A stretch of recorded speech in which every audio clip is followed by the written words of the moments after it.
Hey everyone, what is up? This is your friend Rish coming back at you on the Republic of Sellers channel.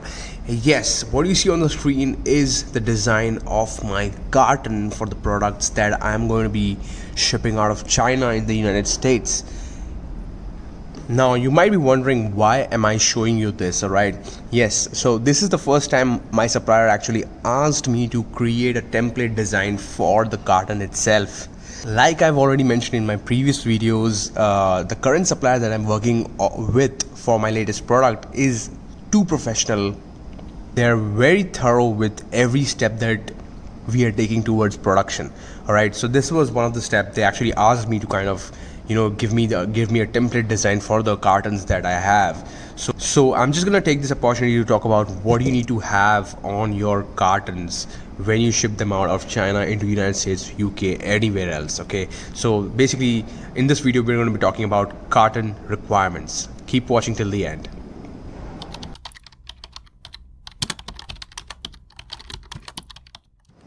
Alright, hey folks, so as you see the template, I'm just going to be walking through what do you see on the screen and what are the minimal requirements and the information necessary to put up on your carton. Okay, so let's just zoom in a little bit.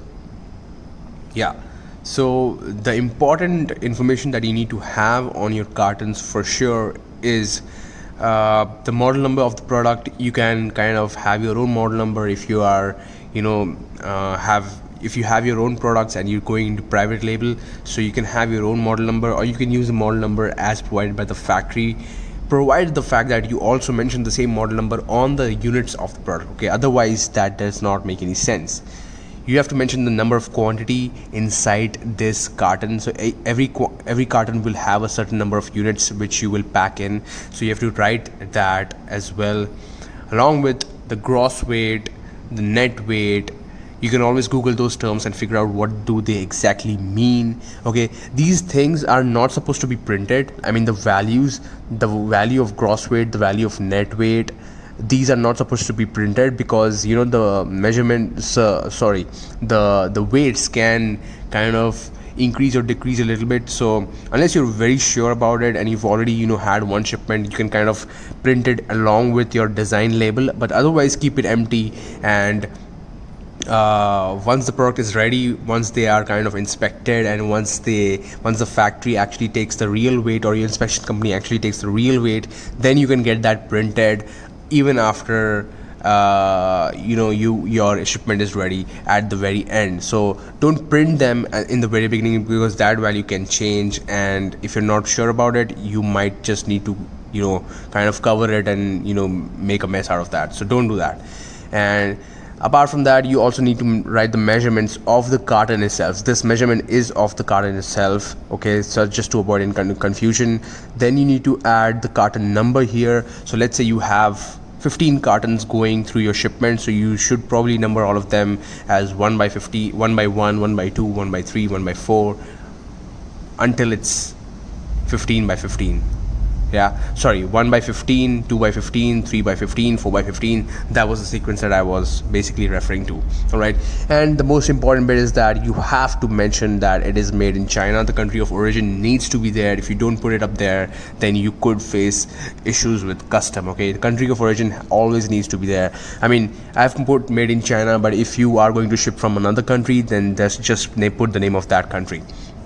And apart from that, these symbols are not mandatory, but it is required when it makes sense. So let's say you have a fragile object, or you have a particular kind of product which should not ideally be put upside down during shipment, then you need to have symbols that are relevant to you, and these can be easily found on Google when you try to do some research about it.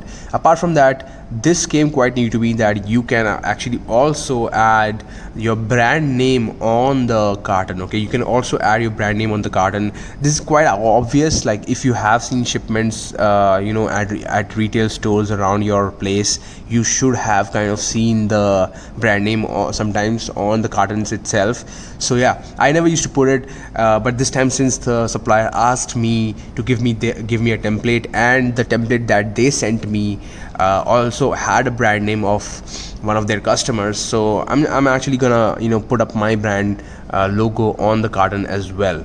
So yeah, that's how you kind of design and comply with all the information that is required for your cartons.